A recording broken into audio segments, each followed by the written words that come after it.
Government could allow non-local students of some vocational subjects to stay in the city to look for work. Hong Kong Exchanges says stamp duty on stock transactions could drop on November 17th.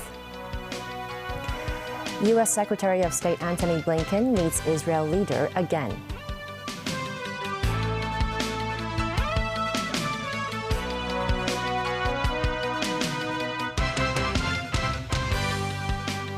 Good evening and welcome to TVB News. The government is planning to provide new pathways for non-local graduates from vocational training institutions to secure permanent residency in the city. That's in a bid to address labour shortage in fields such as aviation, construction and engineering. Jackie Lin reports. The slew of talent-attracting measures by the SAR government not only targets high-end professionals, but also workers with mid-tiered technical skills. In the latest policy address, the chief executive proposes to allow non-local students who graduate from vocational training institutions to stay in Hong Kong for a year to look for jobs. These non-locals could apply for permanent residency after 7 years of work in the SAR.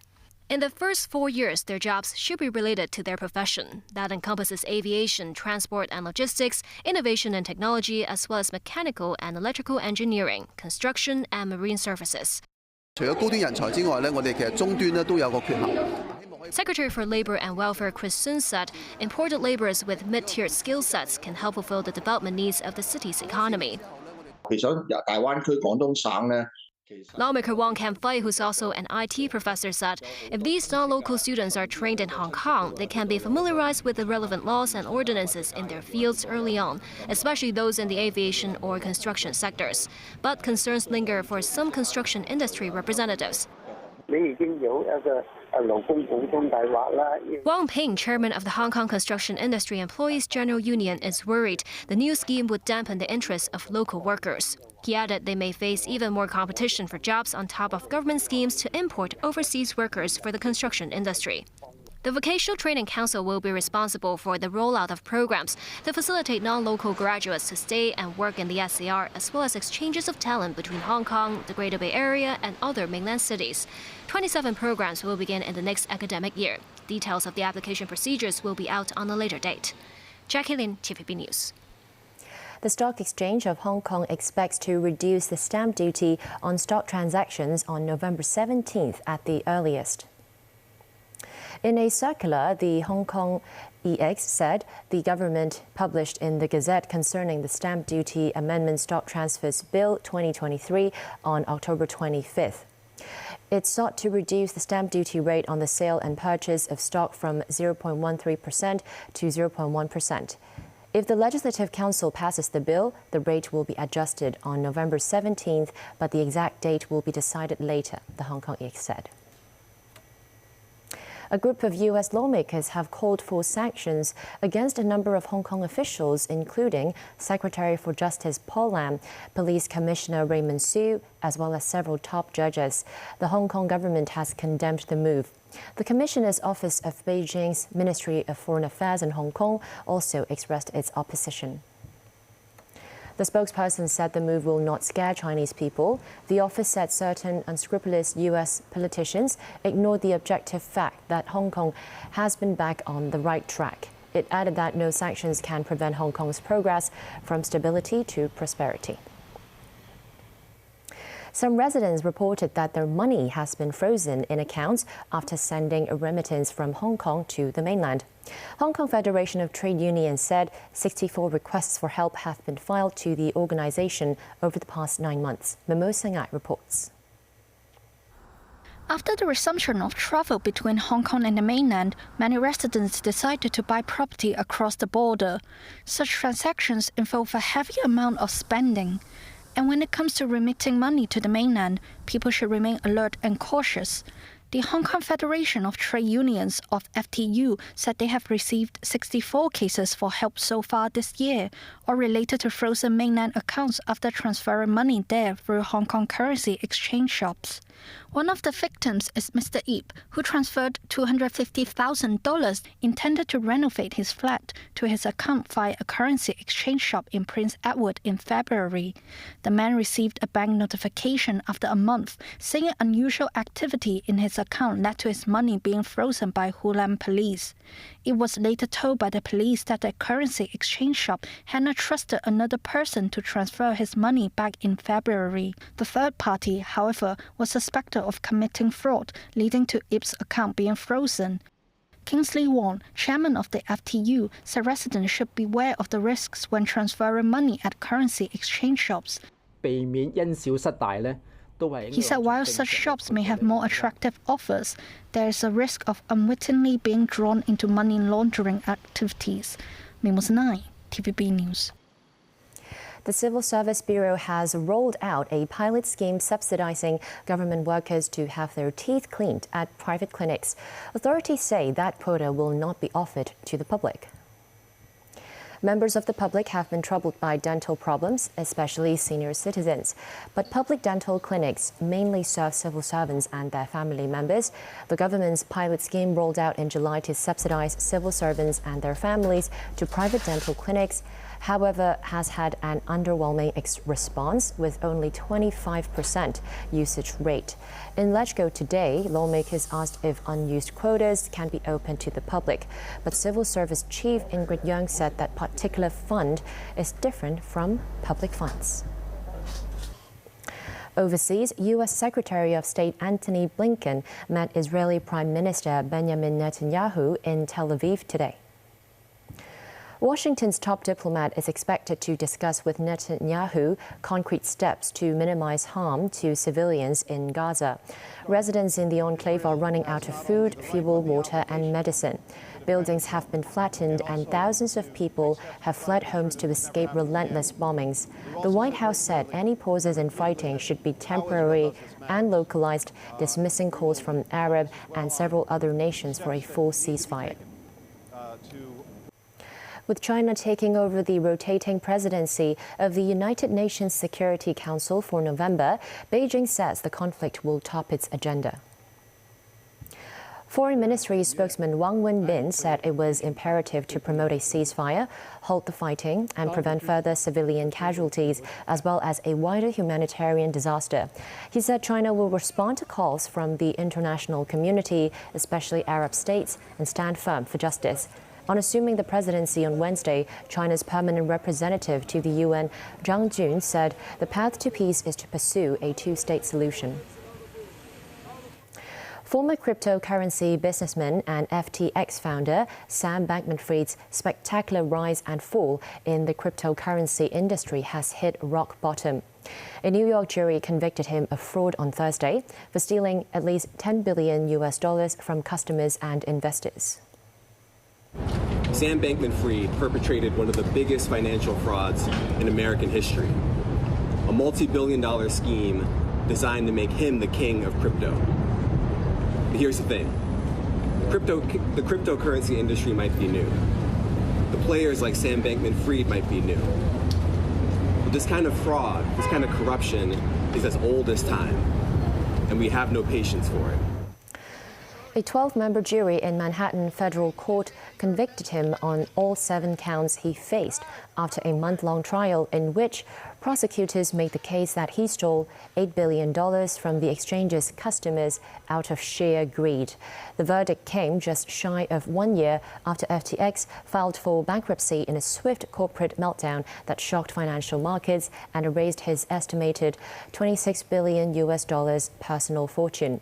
Bankman-Fried, an MIT graduate whose mother and father both are Stanford University law professors, could face decades in prison when his sentence is determined by U.S. District Judge Lewis Kaplan at the later date. His defense lawyers are expected to appeal the verdict.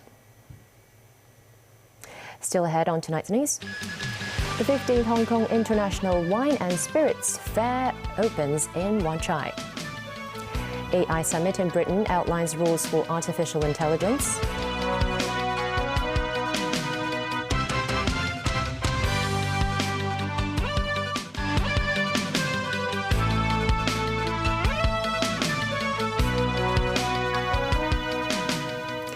Welcome back to TVB News. The 15th Hong Kong International Wine and Spirits Fair kicked off at the Convention and Exhibition Centre in Wan Chai today. The three-day event has attracted some 500 exhibitors from around the world. Starting today, more than 500 exhibitors from 17 countries will showcase fine beverages here in Hong Kong. Champagne, red wine, sake, you name it. Trade buyers will be welcomed on the first 2 days, and ticket-holding members of the public aged 18 or above can visit on the last day, Sunday. Spanning 4 generations, this winery in Germany is in the city for the first time as it hopes to expand its business in Hong Kong and China. One of the highlights is this non-alcoholic wine. The vendor has a lot of good things to say about Hong Kong. Hong Kong is up front. It's a little bit more modern. The fine dining is very, very good in Hong Kong. Also, you have the very young people looking for new products. As we are a small winery with only 18 hectares, we cannot ship like thousands of containers, so maybe China is too big for us. Maybe let's start with Hong Kong. Also putting mainland fine wine on the global wine map, there are exhibitors showcasing fine products from Sichuan, Ningxia and Xinjiang. That includes this 4-year-old Chinese winery. So it seems that each wine has its own story here. For instance, this wine was used by President Xi Jinping to receive French President Emmanuel Macron earlier this year.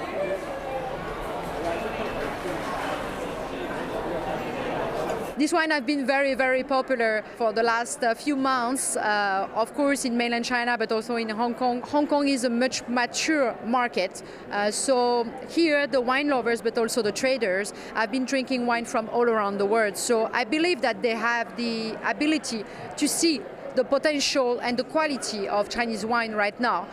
Today's fair attracted many visitors in search of fine beverages, including visitors from overseas, the mainland, as well as local representatives from the F&B sector.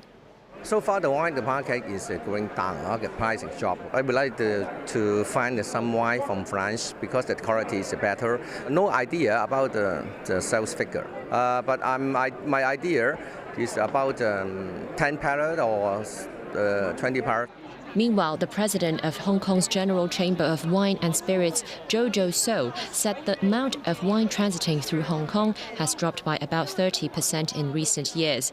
She added the greatest strength of Hong Kong is still its status of zero tariffs, which continues to benefit its wine industry when doing businesses with the mainland or ASEAN countries. Chief Executive John Lee will lead a delegation to Shanghai on Saturday to attend the 6th China International Import Expo. The CE will attend the opening ceremony of the Expo, with over 300 Hong Kong enterprises participating in the event. During the visit, the CE will also meet with leaders of the Shanghai municipal government, as well as Hong Kong people who work and study there. The CE and the delegation will return to Hong Kong on the 6th. Overseas, British Prime Minister Rishi Sunak said that progress at the first International AI Safety Summit that took place in the UK this week would tip the balance in favour of humanity in the race to contain the risks from rapid advances in artificial intelligence. Daniel Rao tells us more. Speaking after 2 days of talks at Bletchley Park, a former code-breaking spy base north of London, British Prime Minister Rishi Sunak said agreements struck at the summit demonstrated both the political will and the capability to control AI technology and secure its benefits for the long term. For the first time ever, we have brought together CEOs of world-leading AI companies with countries most advanced in using it and representatives from across academia and civil society. And while this was only the beginning of the conversation, I believe the achievements of this summit will tip the balance in favour of humanity. Sunak organised the first International AI Safety Summit as a forum for officials, experts and the tech industry to better understand cutting-edge frontier AI that some scientists warn could pose a risk to humanity's very existence. It began on Wednesday with an agreement signed by 28 nations, including the US and China, to work toward shared agreement and responsibility about AI risks, and a plan to hold further meetings in South Korea and France over the next year. China did not attend the second day, which focused on meetings among what the UK termed a small group of countries with shared values. Also brokered at the summit was a deal to vet tech firms' AI models before their release and an agreement to call together a global expert panel on AI. Sunak later held a discussion with Tesla CEO Elon Musk in a conversation played on the social network X, which Musk owns. Musk said there was a role for governments to play when public safety is at risk in regards to AI. I think that's the right way to think about this, is for government to be a referee to make sure the sportsmanlike conduct and that the public safety is, is addressed, that we care about the public safety. Because I think there might be at times too much optimism about technology, and I say that as a technologist. I mean, so I ought to know. And like I said, on balance, I think that the AI will be a force for good, most likely, but the probability of it going bad is not 0%. Yeah. So we just need to mitigate the downside potential. Musk also praised China's willingness to cooperate in AI safety discussions. Dan Roll, TV News.